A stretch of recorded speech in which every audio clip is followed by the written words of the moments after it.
The following content is provided under a Creative Commons license. Your support will help MIT OpenCourseware continue to offer high-quality educational resources for free.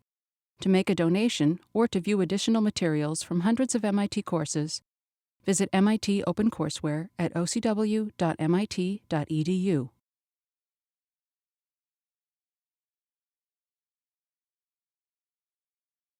Okay, so today is our lecture on finite volume method. So we talk about finite difference method, and we are going to be talking about finite volume method and finite element method. So I'm going to, so there is a request for me to go over what did I do on the matrix form of the two-dimensional finite difference. So I'll go over that. But before I do that, let me show you what is the difference between finite volume method and finite difference method? Because there are two there are two conceptually different methods of discretizing partial differential equations. So I have a few demos. I have a finite volume demo. I have a finite difference demo. I have also finite element demo. So there are really three conceptually different method of solving PDEs. So I have a finite difference demo. So let me explain what is happening here. We are representing a function, right? We are representing a function of x, a function of space, in solving partial differential equations. And this function is going to evolve as a function of time. But in order to just represent that function of x, we need to discretize it because a function is an infinite dimensional object, right? We need to shake it like that. Huh? That's the projector. I think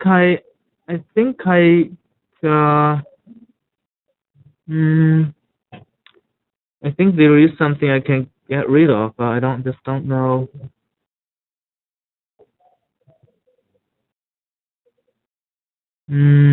Advanced settings, monitor.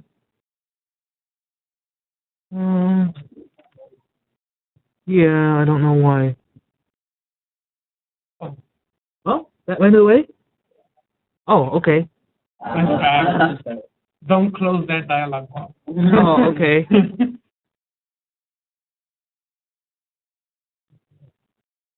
Advanced settings, monitor. I think I didn't do anything except for. Yeah, just like that. Yeah. I just leave it don't close it. Yeah, put everything over. Okay. Wow. I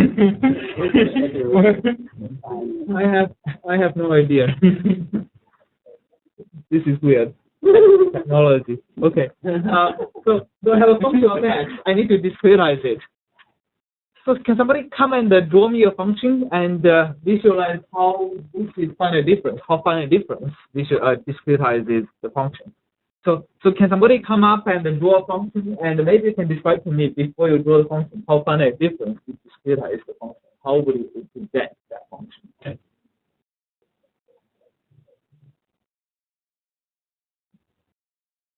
How would in the finite difference method, how do we represent like an arbitrary function? Let me see. These blue lines are where the grid is. Points, right? Okay. So who wants to do it for me? Come on, we just did the project. It's the time to relax a little bit. So come and do something fun. Right?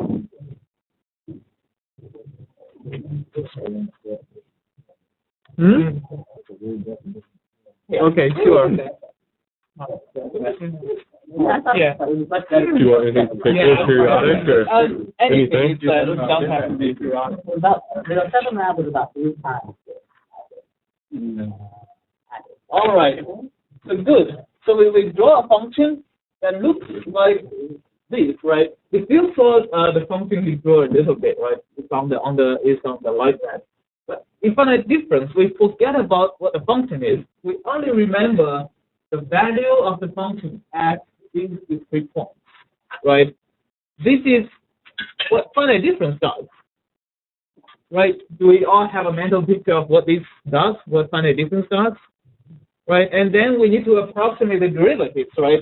For example, the derivative here, we can approximate it either as the slope of this line or as the slope of this line, right? Depending on if we do backward space difference or central space difference.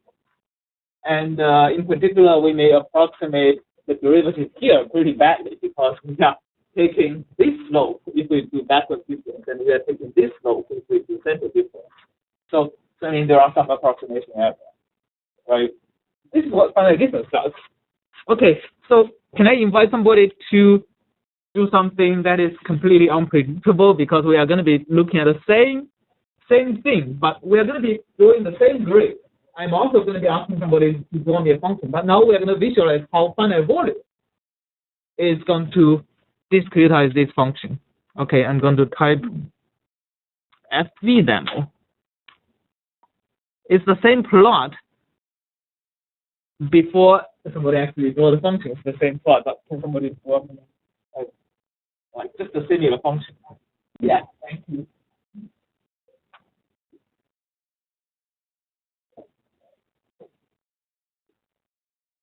And let's see how finite volume is going to discretize a function like this. Whoa. Okay. That's so. Okay, we still see the function on the background. Can you see that? But this is how finite volume stores this function in the computer. What does it do? What does finite volume do? Does it store the function value anywhere?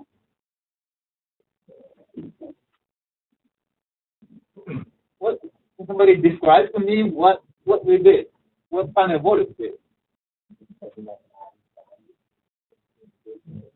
It is taking like an average value in between each two grid points, like two adjacent grid points, right?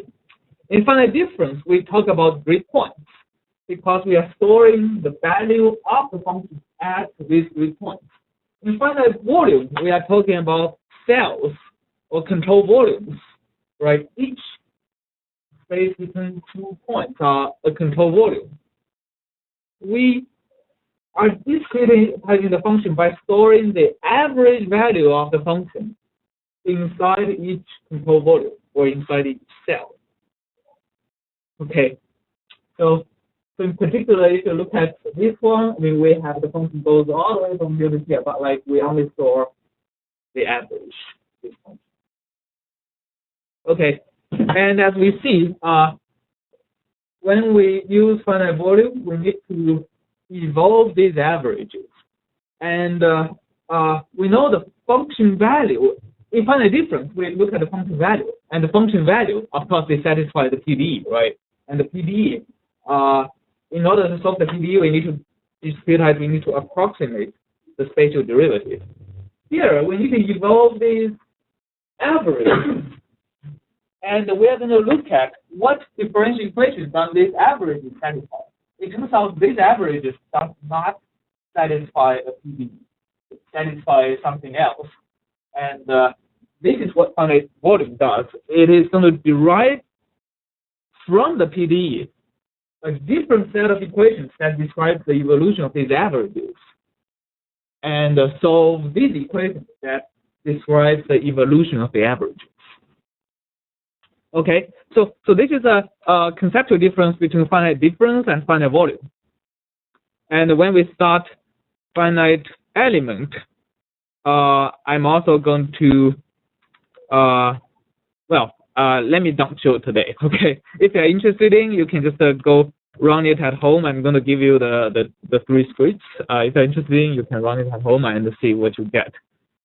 You can, if you don't have a tablet, you can draw with your mouse the function. So I'm going to give you the scripts later on. But right now, let me first focus on. Let me first go to our last lectures folder, which is 09, and I'm going to show you a little bit of what exactly we did on the 2-dimensional advection equation. Okay, so this is a 2-dimensional advection equation. I think Professor Wilcox ran that last class, right? We have this wave-like thing going on, and of course, this is not as advanced as your project because we are looking at a constant Cx and Cy. We are not looking at a Cx and Cy corresponding to the MIT shape. So this is actually a simpler script than what you guys wrote in the what you guys wrote in the project. But one thing I'm doing differently from the project is that I'm using implicit method in solving this differential equation. Right? This you can see this way. So in using the implicit time manipulation method, I have to use the matrix form of the finite difference. Right? Does everybody understand why by switching from explicit to implicit, I need to use the matrix form of the finite difference? You don't? Is it because you need to add like derivative of un plus 1? Like in the matrix form, we have a times b plus something else times b plus 1. Exactly. The reason I have to use the matrix form is because in an implicit time integration scheme, the spatial derivative is operated not only on time step n, but also on time step n plus 1, which is not known before I do the time step, right? I have a spatial differential operator operated on some unknown solution. So I cannot compute it explicitly. I have to move that term to the left-hand side of the equation and solve it. Right. So let me make a new page and show you what this is. Page option, insert.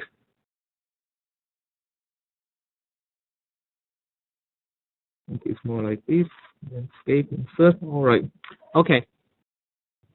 So in an explicit scheme, what you did is partial u, partial t equal to, for example, what you guys did, a simplified version of what you guys did is this, right? This is like a simplified version of what you did.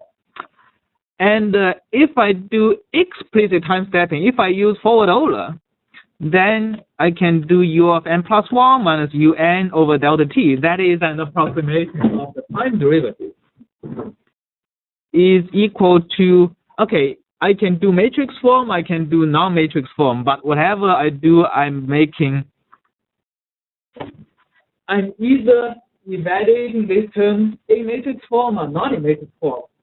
But I'm actually computing the differential operator operated on un, which is known. The fact that un is known makes it possible for me to evaluate this without explicitly constructing the matrix A. Right? This is explicit. But what if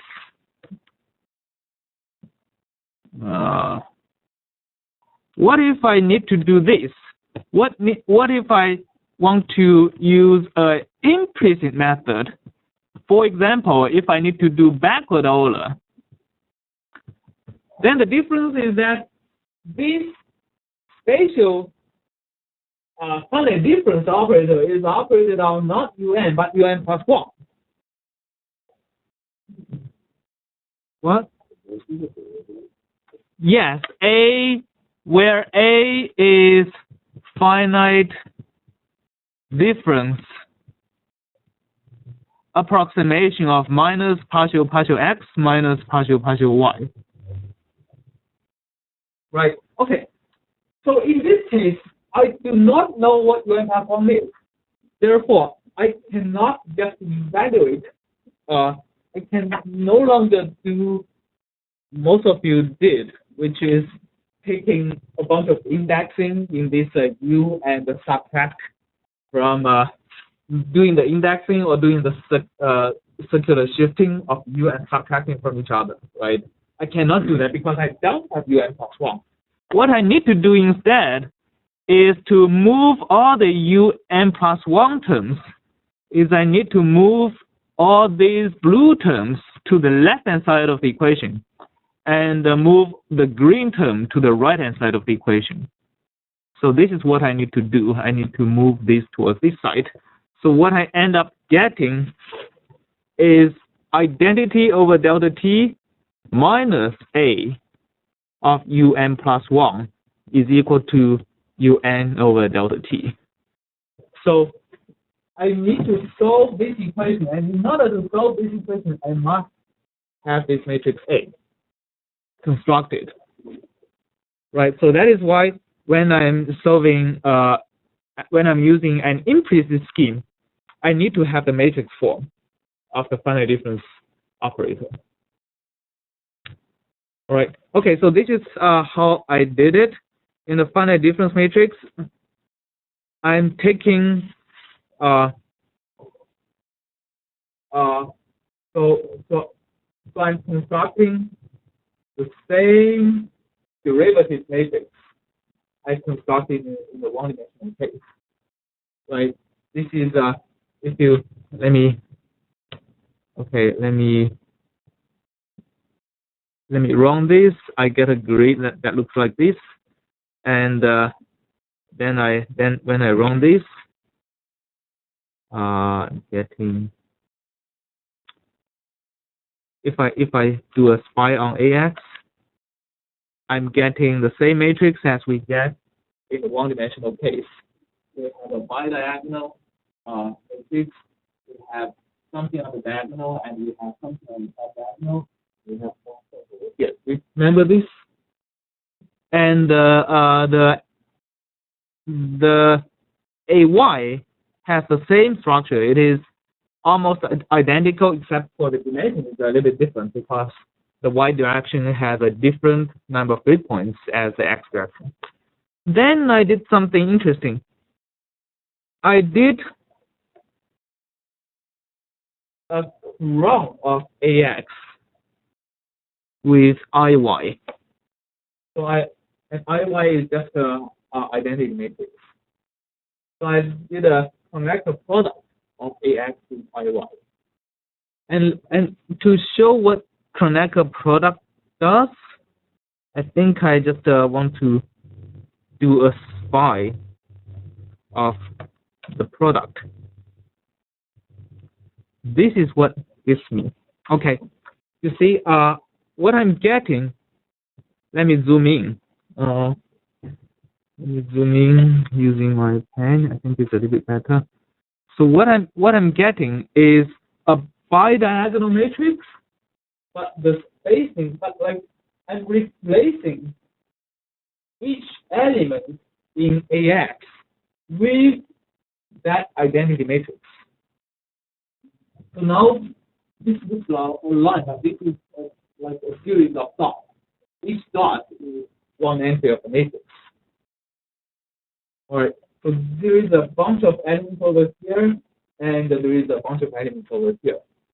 So what I'm essentially doing is, okay, and if I multiply something with this matrix, I'm subtracting. So let me look at this slide. I'm subtracting the values corresponding to this column from the element corresponding to this column.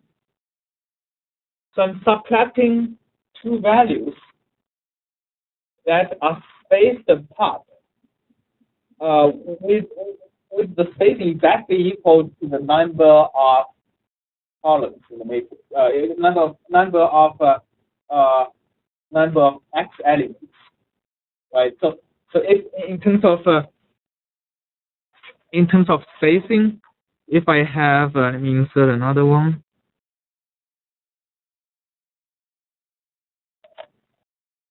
So if I'm organizing U21, U22, etc., U2 NX, etc., to U and Y1, etc., U and Y2. So if I'm organizing my array like this, and I'm going through, let's see what I did.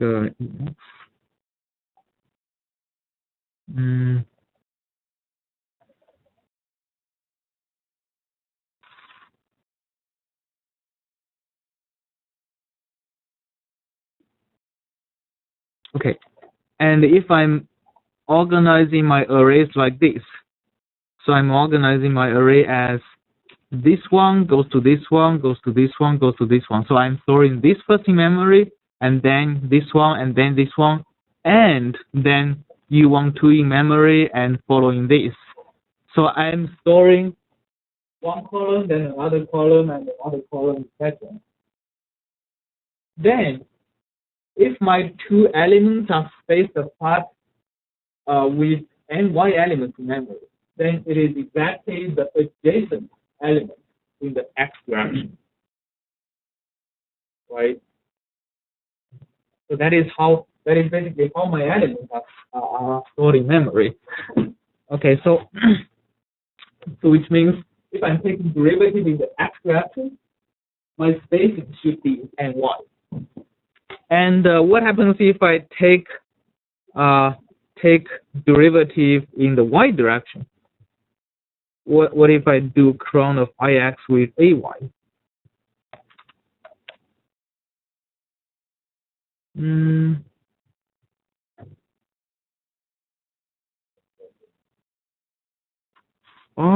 Oh, okay. Yes, I mean this. Okay. What I got is something like this. So if you look at each block, so I'm getting a periodic structure, and each block, you see a bubble, each block is exactly the same as the one-dimensional derivative matrix. And once we zoom in over here, we can't see anymore, but like these are individual dots. So when we take derivative in the y direction, we're subtracting adjacent values in the array, which is the adjacent value actually in the y direction. So adjacent values in the x direction are actually spaced over by ny in the memory. Adjacent values in the y direction are spaced with only one in memory. That is why we need to use the cron in the matrix form. Okay, questions on that?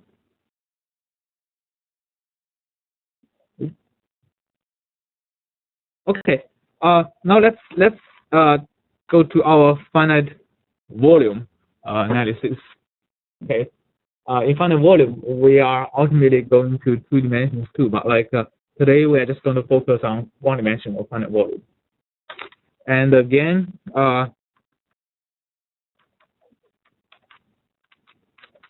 in finite volume, okay, let me go back to our lecture 10. In finite volume, we draw a function, an arbitrary function. We are only storing the averages inside each cell. All right, so let's look at why that is. What kind of equations can finite volume solve, and why does it solve these kind of equations well? Finite volume only works if you have a conservation law. Okay, finite volume is not for all differential equations. It works only when you have something that can be formulated in terms of conservation laws. And what does conservation law mean? Conservation laws mean equations that are in this form.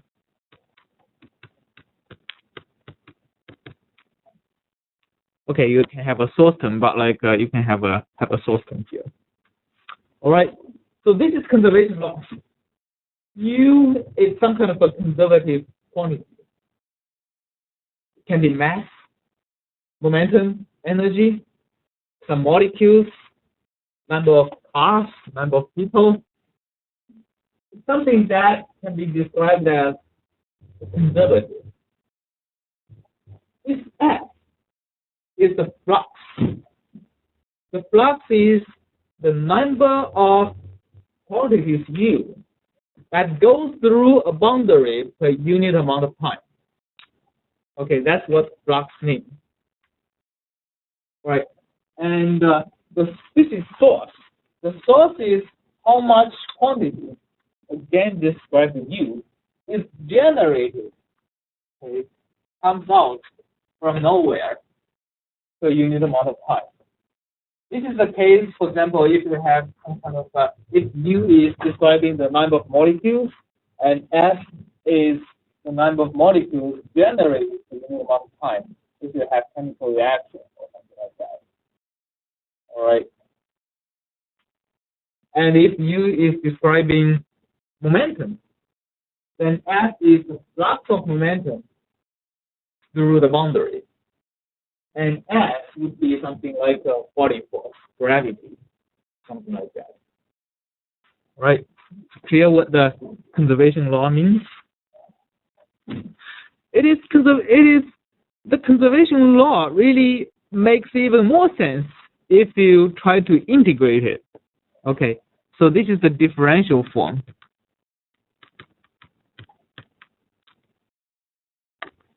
Now, if you try to integrate the conservation law, it even makes more sense. And by integrate, I don't mean integrating time, I mean integrating space. So let's integrate over any control volume. And control volume is described as an interval from L to R. L is the left hand of the interval, R is the right hand of the interval. So the integral of left-hand side has to be equal to the integral of right-hand side, right, of S. Both are dx. Okay, so let's do some manipulation to this integral form.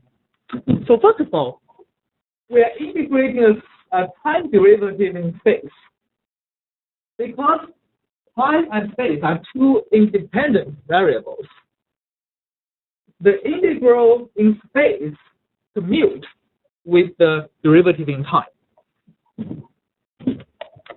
So the integral in space of a time derivative is equal to the time derivative of the integral in space. The first term can be written as this, right? And this is the time derivative of the total quantity within that control volume. If U is density, then this is the amount of mass inside the control volume. If U is the density of a certain molecules, then this is the total number of molecules in that control volume. Okay, the second term. The second term is not a time derivative, it is a spatial derivative. Now, what is the spatial integral of a spatial derivative? It's the function itself, exactly. So it is f of U at R minus f of U at L. All right. And let's actually move this to the right-hand side because it makes more sense. Let's move it to the right-hand side and put a minus sign here, put a plus sign here. Okay, so this is the result of the spatial derivative term. And the source term, let's keep it. Okay, so this is what the integral is going to give us. Now let's try to interpret that physically.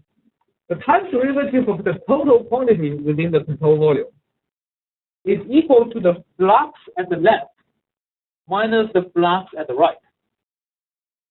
This is what goes into the control volume. This is what goes out of the control volume per unit time. Right? So makes sense, the rate of change of the amount of stuff inside the control volume is equal to the rate of stuff going in minus the rate of stuff coming out, plus the rate of stuff generated inside the control volume. So this is the integral form.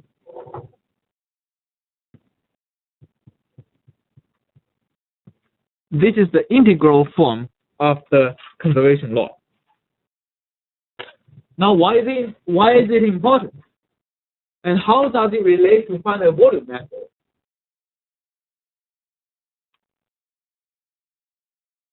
Because this is the equation we solve in finite volume method. This is the equation we solve in finite difference method, right? We stick to this kind of equation. Because in finite difference method, the U, we are storing the value of the solution U at individual points, right? And that is why, okay, we need to approximate this term, approximate the spatial derivative using some kind of a finite difference method, right? And then we can move this and this to the right hand side, and we can get a set of ODEs for U. We solve the ODEs. In finite volume method, we are not interested in the solution at individual grid points.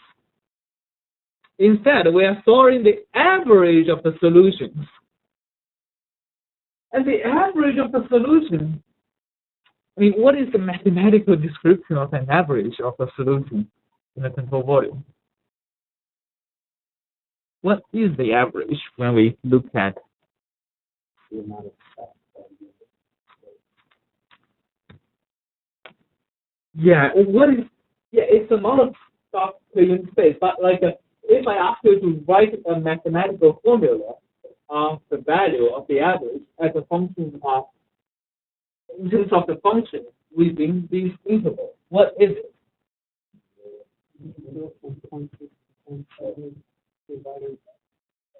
Exactly. The average would be equal to the integral of this function from 0.6 to 0.7 divided by the width of the integral, which is 0.1. Right? That is what the average means. And now we have derived the integral form of the differential equation. It describes the evolution of the integral. Do we have the evolution of the average? Of course, we just divide this thing by r minus L, right? We just divide the whole thing by r minus L. Then this would be this whole term. Actually, let me include the time derivative term. This is the dt of the U average, right? This whole term would be the time derivative of the average value of the function between L and R. The time derivative of the average value between L and R is just equal to the amount of stuff going in minus the amount of stuff going out plus, well, divided by L over R plus the average amount of stuff generated within the control volume. Right?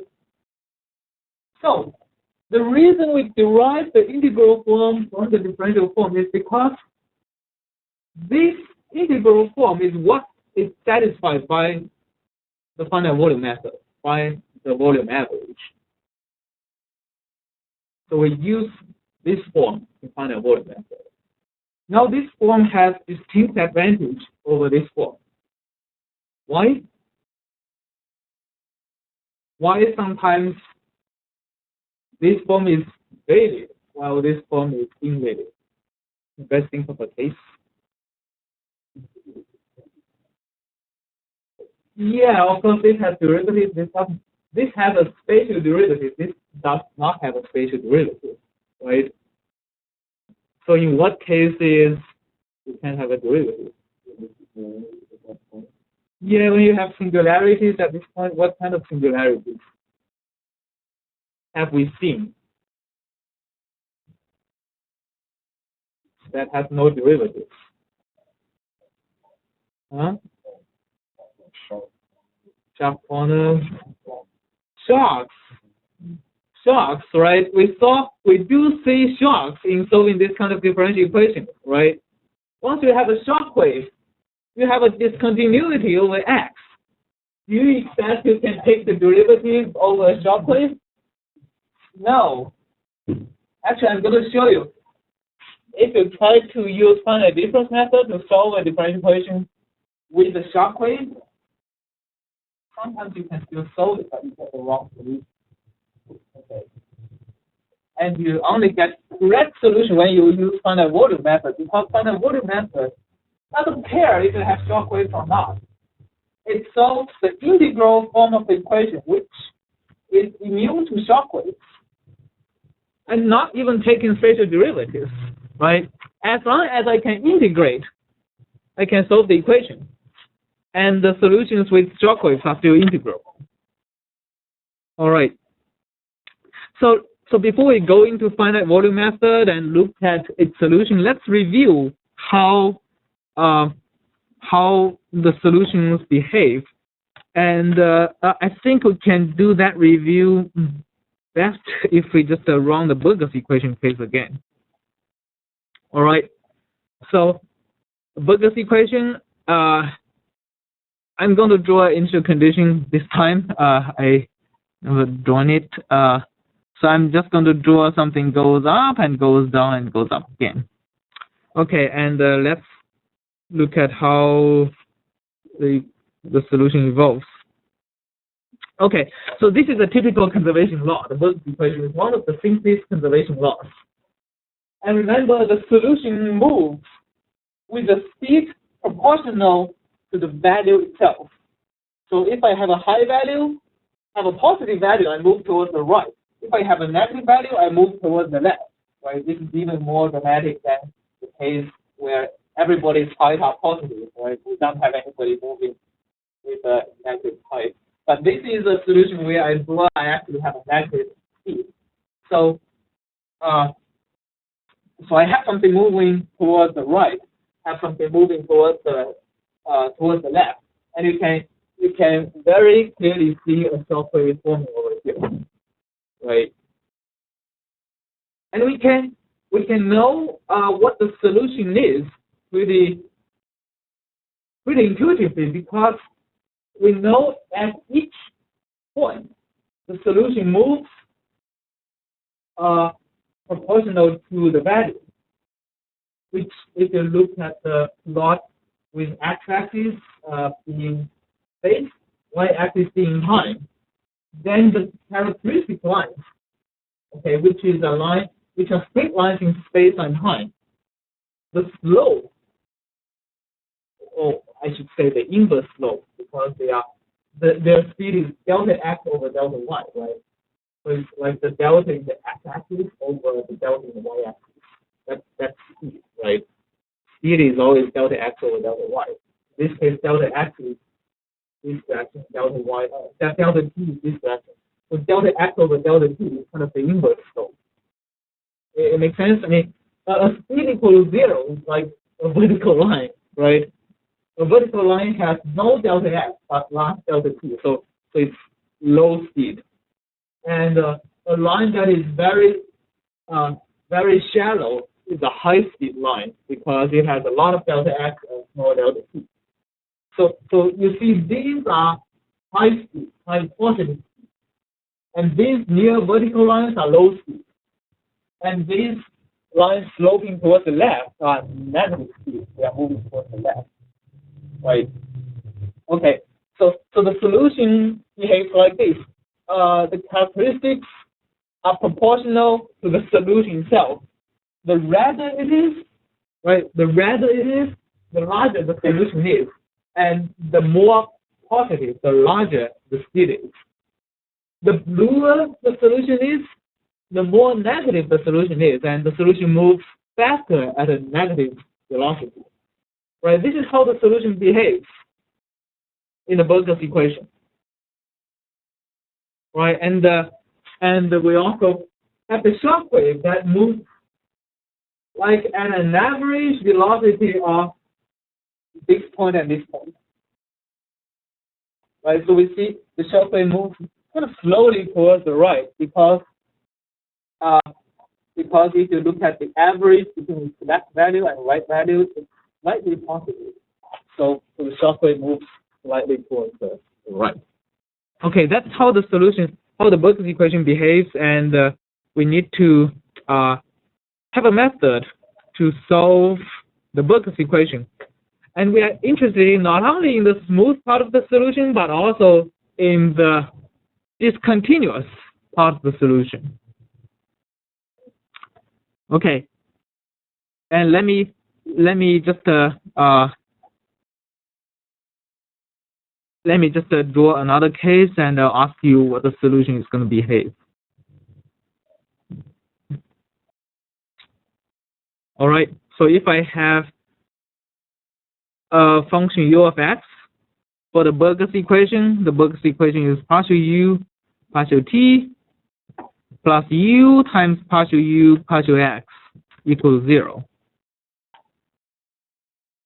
Or in a conservative form is partial u partial t plus partial over partial x of half of u squared equal to 0. Right, so this form is factoring out the half of u squared out of the spatial derivative. So after a while, can somebody tell me how the solution is going to look like? Yeah. Is it periodic? Let's say they are periodic. So this point is yeah. So shockwave will form.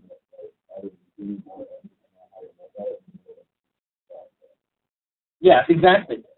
So this part moves at a positive speed.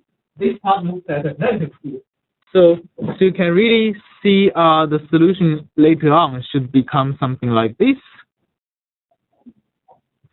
And later on, a shockwave should form. I actually don't know if it's moving towards the left or move towards the right, but the shockwave is going to form over here.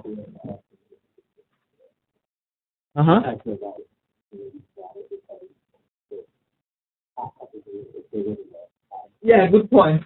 This part is a little bit bigger, so the positive part is still dominate, and the shockwave is going to move towards the right. Good point. Okay, so this is how the equation behaves, and let's see how do we solve it using a finite volume method. All right. Okay. So let me write down the equation again. Partial u partial t plus partial x of half of u squared equal to 0.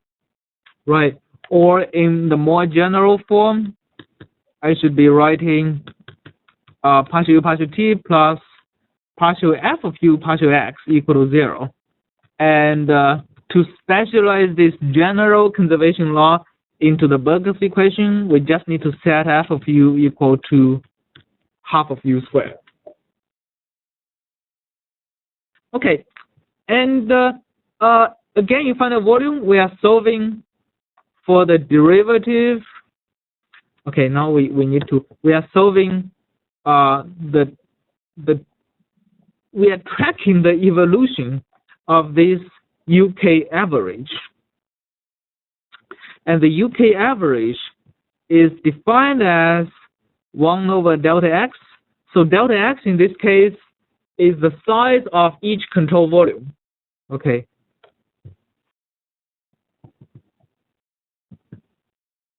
Control volume. Okay. Times the integral from the left of the case control volume to the right of the case control volume. Okay, and the size of the control volume is of course equal to RK minus LK. Okay, the integral is u of x and t dx. Right, this is my cell average. And if I mean, in general, this is delta xk, right? Because each control volume can be different. And here we are just going to talk about the case with a uniform mesh. And the uniform mesh corresponds to delta xk are all equal to delta x. And the L of k is equal to, say, k minus 1 times delta x. And the R of k is equal to k times delta x. All right, so the L of Wang, the left boundary of the first grid is at 0. Okay, the right boundary of the case control volume is always the same as the left boundary of the next control volume. right? That has to be satisfied for a finite volume method. You have to divide the entire space, the entire domain, into non-overlapping, but also into non-overlapping control volumes, and leave no empty space in between, right? You have to basically partition the entire computation domain into non-overlapping control volumes, and you can't leave anything open. Okay, so now let's take a look at what is the time derivative of this average. To figure out the time derivative of this average, we have to use the integral form of the conservation law. It is equal to 1 over delta k times d dt of lk rk u xk dx. And by applying the integral form of the conservation law, we get the flux at the right-hand side minus the flux at left-hand side of the control volume, divided by, oh, we don't need to divide by anything because we are looking at the derivative of the integral, right? And the plus the integral L to R of a source term, which is 0 in the Burgers equation case, right? Because in the Burgers equation, we don't have any source term. The source is 0. Okay, now we have an evolution equation for the cell average. And up to here, we made no approximations, right? In finite difference, we are approximating the spatial derivative. But here, we don't need to make any approximations in getting to here. And the flux is, in this case, is half of u squared at the cell boundaries. Now this is the point we have to start making approximations. Because unlike finite difference, in finite difference, we have the value of the function at the grid points. But here we don't, right? We don't have the solution at either LK or RK, right? We don't have the solution at the control volume boundaries. We only have the cell average solution values. So we have to approximate. We have to do the finite volume approximation. I have to approximate the flux at RK. I have to approximate it as f of a function. The most simple case is u bar of x uk minus 1 and u bar of k. F at sorry, this has to be at LK because I'm on the left. RK has to be approximated as a flux of UK and UK plus 1. So let me draw what is happening here. So I have a bunch of cells. This is, let's say, K minus 1. This is K, K plus 1, K plus 2, right? Okay. So this point, at this point, is the left boundary of K minus 1. Here is the right boundary of K minus 1. But it is also corresponding to the left boundary of K. This point is the right boundary of K, but also corresponds to the left boundary of K plus 1. This point is the right boundary of K plus 1, but is also the left boundary of K plus 2. This point is the right boundary of K plus 2, but also the left boundary of K plus 3, right? I need to have the flux value at each of these boundaries in order to solve this equation, right? This equation I need in order to evolve the cell average of each cell. I need to have the flux at these boundary points. but I don't have the solution at the boundary point. All I have is the cell average at inside of the cells. So how do I approximate the flux at these boundaries? It makes more sense to approximate the flux at this point using the cell averages around that cell boundary, right? At the left-hand side of this interface, and this is like a cell interface, right? On the left-hand side of the interface is U bar K, one, right? Of the interface is U bar K. So I need to approximate the flux using the values. Okay, the easiest way to approximate it is what we call first order upwind. And upwind means the reverse of the direction towards which the solution goes. Okay, in this situation,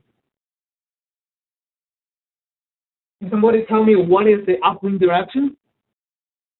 Yeah. This direction is the upwind direction? Always? It depends, right? The upwind direction in the Berg's equation, actually in almost all nonlinear conservation plots, depends on the solution. In this part, okay, the solution was here and now moved towards here. The solution is traveling towards the right. It's kind of it's like blown by the wind that comes from the left, right? So what is the upwind direction for this part in the red region? It's towards the left, right? What is the upwind direction over here in the blue region? It's towards the right, right? The wind is like coming from the right and close to it. So the wind is like going this way, right? This is like the wind. So upwind direction is looking where the wind is coming from. And in the Berg's equation, the upwind direction is towards minus x if u is positive, is plus x if u is negative. This is upwind. It makes a lot of sense to do upwinding because that's where the solution comes from, right? So you want to I'm gonna talk about like upwinding, like why upwinding makes sense really later on when we talk about stability. So upwinding schemes at this point I just need to tell you it gives stability, okay? And in an upwinding scheme, I'm just going to say f of k, so f at the interface, so I'm going to define f of k plus half, defined as f at the right boundary of the kth value, which is also the same as the left boundary of the k plus 1 value, k plus 1 cell. It is the flux at the interface between the k and k plus 1 cell, right? I call it k plus half because it's kind of a halfway between the k and k plus 1 cell. All right. And the first order upwind scheme is to compute f of k plus half is equal to two cases. It is either f of u bar at k, which in the Berg's equation is just a k bar, u bar of k squared over 2, if the minus direction is the upwind direction. Okay. You see, I'm here again at I'm going to draw the same cells again. So k minus 1, k plus 1. Okay, I'm looking at k plus half, which is the interface between k and k plus 1. I'm going to use the average value of k to approximate here. If k is the upwind direction of the flux.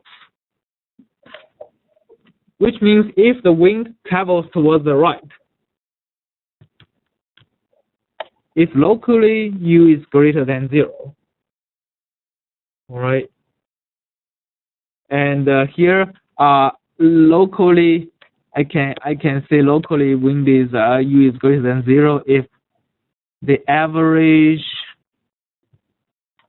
between the two cells is greater than 0, and else I'm going to approximate it using the upwind direction, which is now towards the right. It is this. Does it make any sense? This is what I'm going to write in the code. Okay, this is what I'm going to implement in my code. That is and your code when you do a the f at the interface is either the flux at left value or right value, depending on where the wind comes from. Any questions on this? No? Okay. Let's do it then. What I'm going to do is I'm going to code up a skeleton, and I'm going to ask you to fill in the blank. So I'm going to go to the shared folder, open your computers if you haven't. I'm going to create a folder, 2014. Today is the 10th, right? Okay, I'm going to start from scratch. I'm going to make a function, just called the dudt burgers. Okay, and like our, so we are solving PDEs, but as long as we can convert the PDEs into a set of ODEs, we know how to integrate it at this point, right? I'm sure you guys all can. So what is going to be the input is the u bars, and the output is du bar dt. And what I need to do is I need to compute from the u bars the du bar dt. So what do I do first? I'm first going to do f bar, okay, is equal to u bar square over 2. What am I doing here?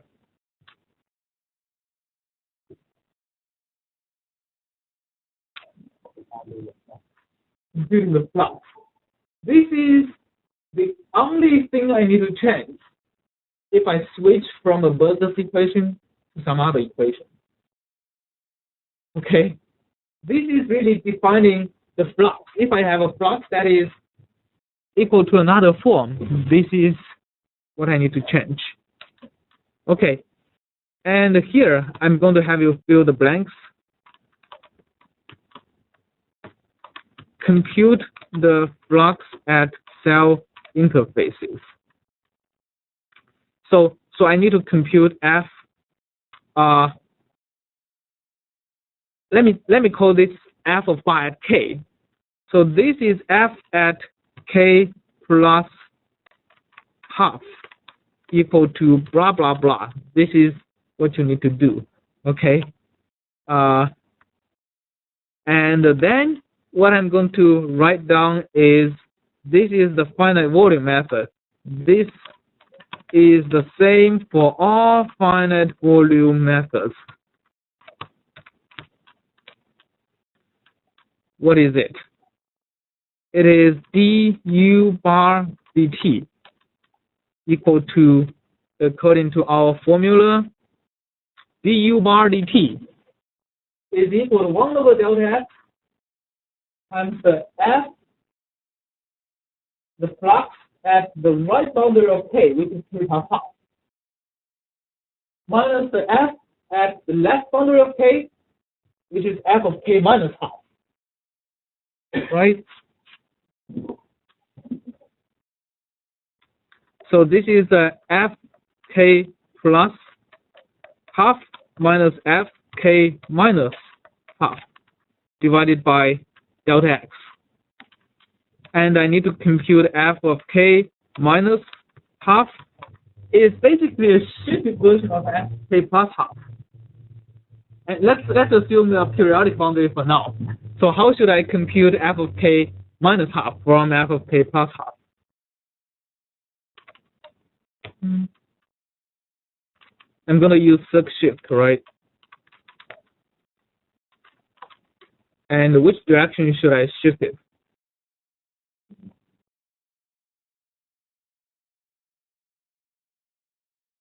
So I already have f of k. I already have f of k plus half over here. I need to have at the so I already have f of k plus here. I need to shift it towards the right to get so that the same point I have f of k minus half, right?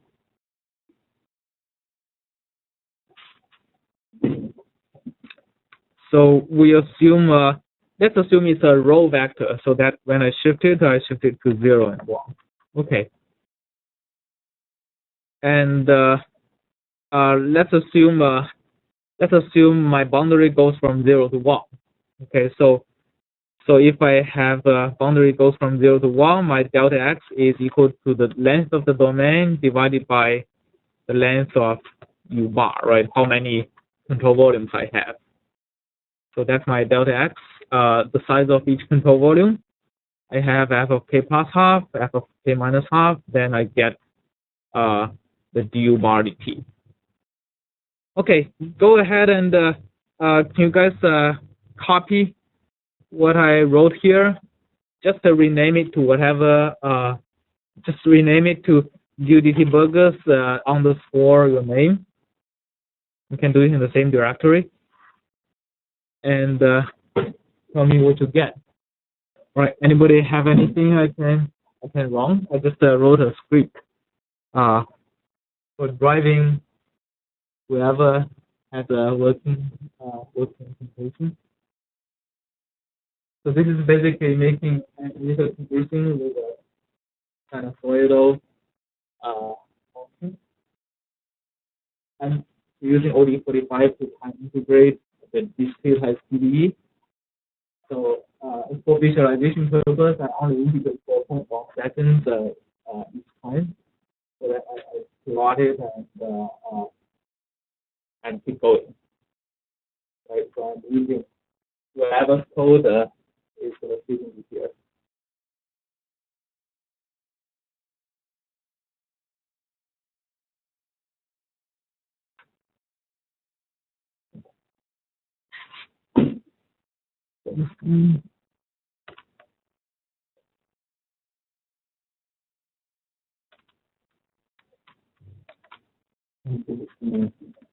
Okay. Can try. All right. Okay.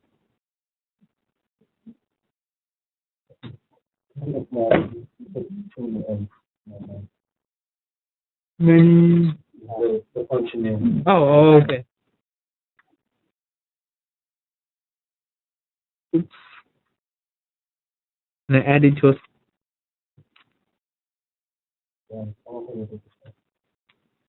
okay, so this is your Alex's answer. So I goes from 1 to the length of u bar minus 1.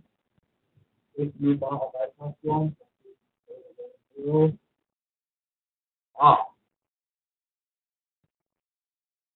You also put I here? Yeah, that's probably okay. A good idea. Yeah. I think I need to close it so that I don't get a conflict copy. Okay, it's updated. Where is it? Okay, let's run the script again. Driver. Okay, run. Oops. See.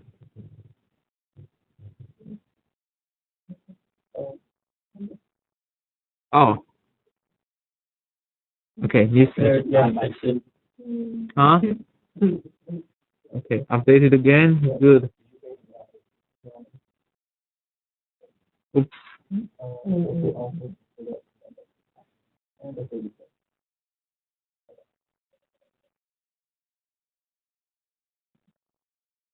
Oh, you must. Okay, so that's my problem. I need to change it so that I feed it a column vector. Let me feed it a column vector and return a column vector. Okay, now let's see.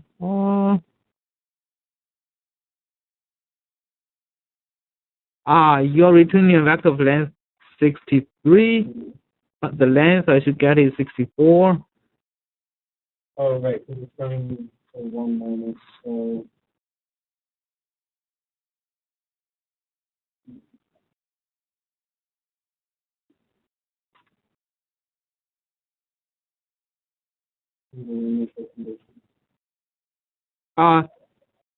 We are assuming the domain is periodic. So at the last control volume, if you need to take towards the right, you should be taking the first value, right? Okay, let me see. I see Qiqi.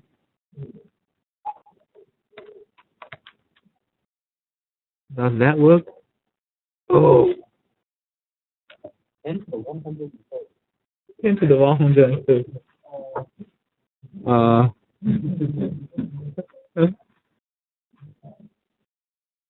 Let me see.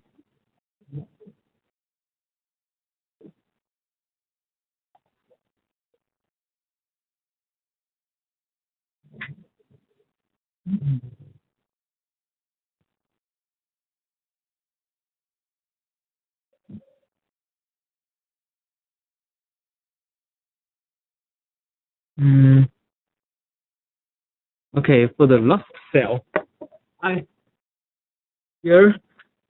think if you are familiar with C++, I think you are going to be getting the right eye, but in my lab, once you do this, I don't think it'll end after, so let me see, for I goes from 1 to 10, I, N, yet, if I do I again, it is still 10, it is not 11. Yes.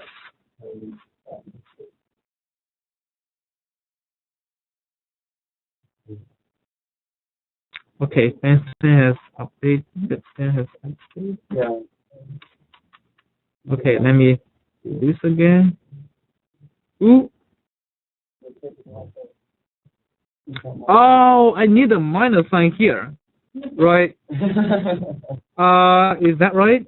Oh, okay. I need a minus sign in my. Okay, I need a minus sign in my script because right? Is that right? Let me see. So it is equal to the right value minus the left one, which I may be.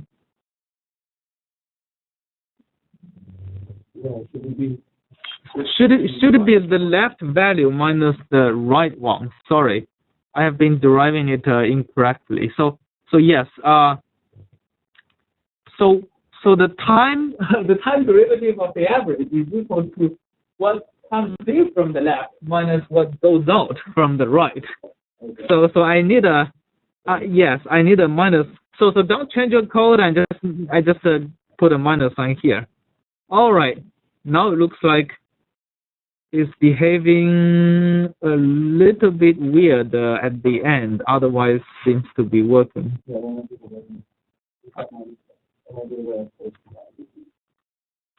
Okay. Right, so we do see a shockwave developing, right? So let me change the delta t to be a little bit smaller, and run it again. Ooh, right, that's the correct behavior of the Burgers equation, right? Okay, very nice. So who else? I think let's see. Yeah, okay. Let me run it again. All right. Great. That's great. And let me see if I can break it with the arbitrary initial condition. And let me take it as x is 0 equal to draw periodic function. Do I have that? Oh no, I don't have that in here. So I'm just going to copy it.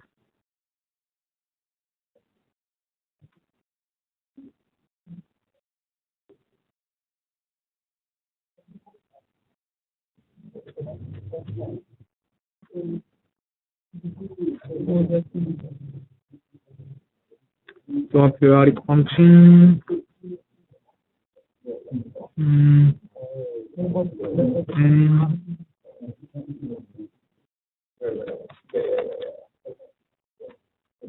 And I just straight set it. I didn't expect it.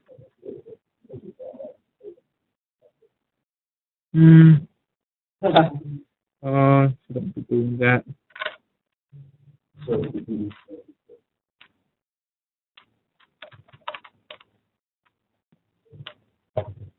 Okay, let me draw something.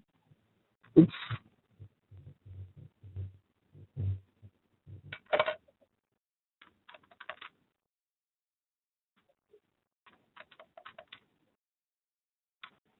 Anyway. Okay, so see, a lot of you are doing good work. Anybody else? I can try your solution.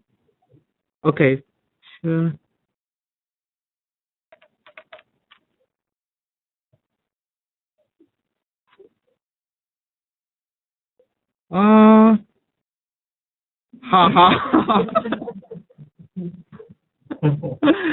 Okay, I think I'm going over time. I have a lot of fun trying your script, but like let's meet on Wednesday and talk about more on finite volume method. So if you want to stay, I'm gonna try a little bit of more of your scripts. See who else done.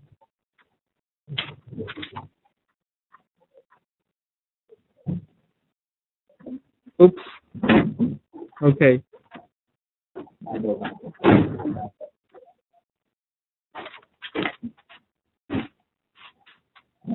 Oops. All right. Okay. Anyway, so once you have a script, you can always try my driver and see how they work. All right. I'll see you on Wednesday. Yeah, if you didn't submit your project here, please put it over here. Oh, and the homework. Here's the homework.